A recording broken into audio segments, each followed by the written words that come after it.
नमस्कार दोस्तों, आप सभी का आपके अपने YouTube channel ML good knowledge में स्वागत है। दोस्तों कैसे हो? आई होप कि आप सभी अच्छे होंगे। दोस्तों आज हम इस वीडियो में आप सभी को एक सबसे सम्मानीय पोस्ट के बारे में बताएंगे जिसे एसटीएम कहा जाता है। आपके मन में एसटीएम के पद को लेकर कई तरह के प्रश्न उत्पन्न हो रहे होंगे कि एसटीएम की फुल फॉर्म क्या होती है, इसकी सैलरी कितनी होती है, इसके अधिकार, पावर एवं शक्तियाँ क्या है, कर्तव्य क्या है इसके, तथा कौन से मामलों को यह देखता है या सुनता है। इन सभी प्रश्नों का उत्तर आज आपको इस वीडियो में मिल जाएगा। तो चलते हैं, वीडियो स्टार्ट करते हैं बिना किसी देरी के। साथ में आपको ये भी बता दें कि कौन से मामले एसडीएम कोर्ट में ले जाए जाते हैं, कौन से मामलों की सुनवाई करता है एसडीएम कोर्ट। तो चलते हैं, वीडियो स्टार्ट करते हैं बिना किसी देरी के। आप सभी को बता दें, एसडीएम ऑफिसर किसी भी ज़िले में जहां सबसे ज़्यादा पावरफुल एसडीएम डिस्ट्रिक्ट मजिस्ट्रेट होता है और उसके पास सारे अधिकार होते हैं, वहीं डिवीज़न स्तर पर वही अधिकारी एसडीएम के पास होते हैं, जिसे उप प्रभागीय न्यायाधीश यानी कि सब डिविजनल मजिस्ट्रेट कहते हैं। एक एसडीएम का पद बहुत जिम्मेदारी भरा होता है। वहीं आपको बता दें कि एसडीएम के पद पर भर्ती संघ लोक सेवा आयोग यानी कि यूपीएससी और राज्यों के लोक सेवा आयोग द्वारा की जाती है। इसके द्वारा आयोजित सर्वाधिक लोकप्रिय पीसीएस परीक्षा यानी कि पीसीएस परीक्षा है। इसके लिखित परीक्षा में सफल होने के बाद एक इंटरव्यू भी होता है।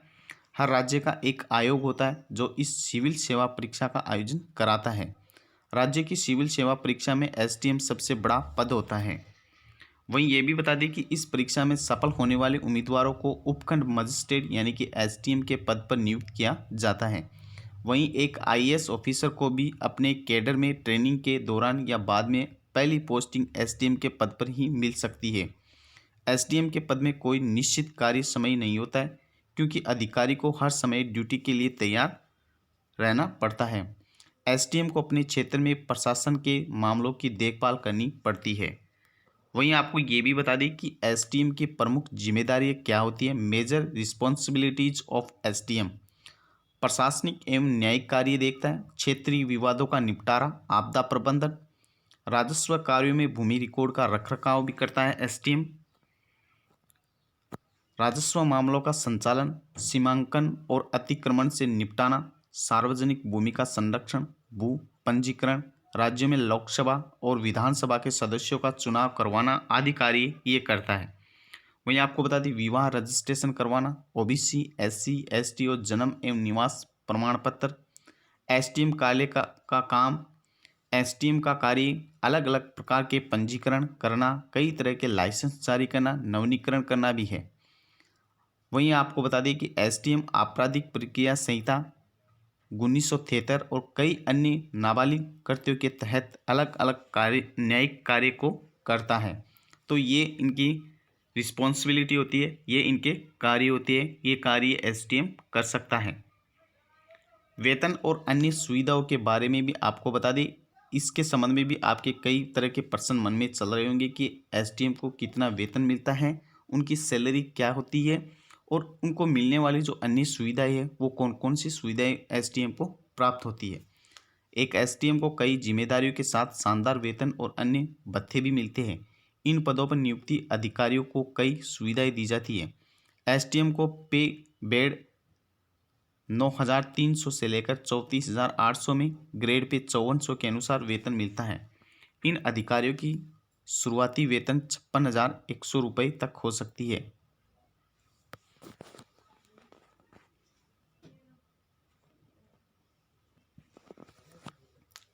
मिलने वाली अन्य सुविधाएं इस प्रकार है। इन अधिकारियों को सैलरी के साथ मिलने वाली सुविधाओं में सरकारी आवास, सुरक्षाकर्मी और घरेलू नौकर, सरकार की तरफ से वाहन एवं एक टेलीफोन कनेक्शन, मुफ्त बिजली, राज्य में आधिकारिक यात्राओं के दौरान आवास सुविधा, उच्च अध्ययन के लिए अवकाश, पेंशन आदि की सुविधाएं दी जाती है। तो इस तरह की सुविधाएं एसडीएम को दी जाती है।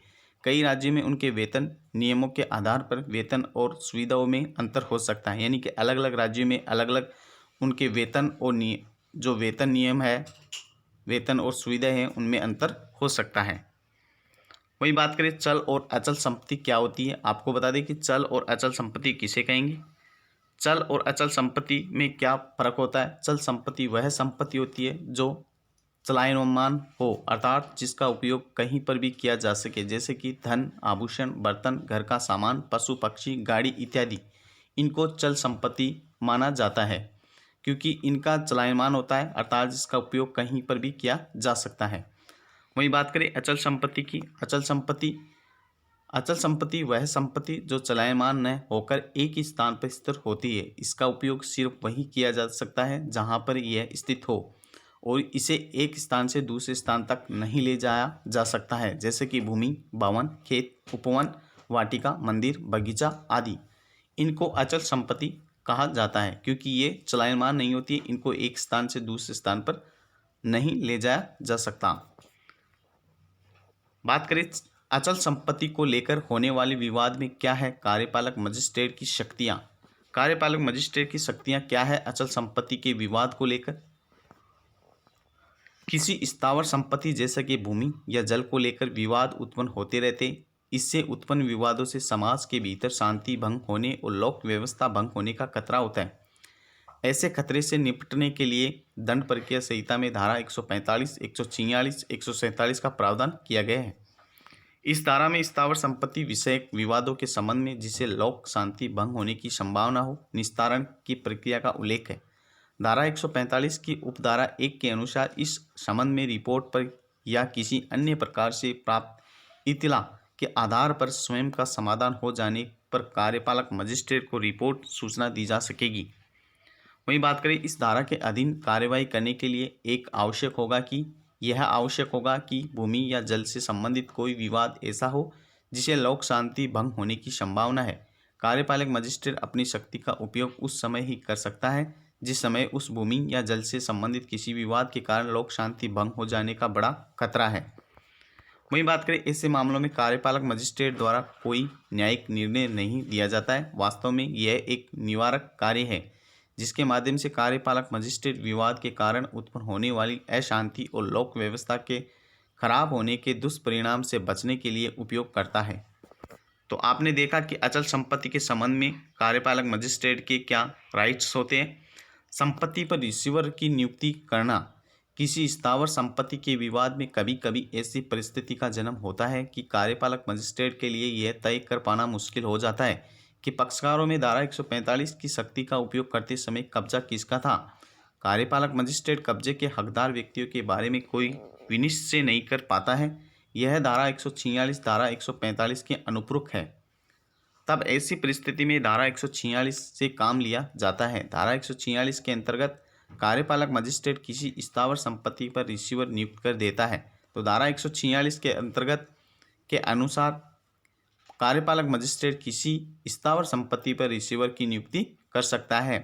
कार्यपालक मजिस्ट्रेट द्वारा नियुक्ति किए गए रिसीवर को वही शक्तियां प्राप्त होती है जो सिविल प्रक्रिया संहिता 1908 के अधीन रिसीवर को प्राप्त होती है।